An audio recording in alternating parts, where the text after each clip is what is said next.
What if the tension between Western liberal values and Islamic ideals is not a clash of civilizations, but a clash of historical experiences? To understand this difference sociologically, we need to move beyond slogans and look at how societies define freedom, morality, and the individual.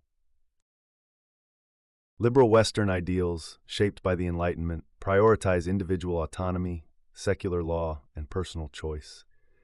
Thinkers like John Locke and later John Stuart Mill framed freedom as protection from authority, especially religious authority. Over time, this evolved into modern liberalism, where identity, rights, and self-expression sit at the center of social life. Islamic societies developed along a different trajectory. From the 7th century onward, Islamic civilization linked ethics, law, and community through divine guidance. The Quran and Sunnah framed freedom not as freedom from moral limits, but freedom through moral responsibility.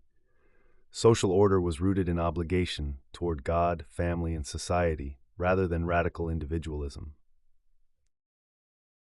Historically, the divergence deepened during colonialism. European powers imposed secular legal systems and nation-states across Muslim regions, disrupting indigenous institutions. Sociologist Talal Asad argues that secularism itself is not neutral, but a Western historical project that reshapes religion into a private matter.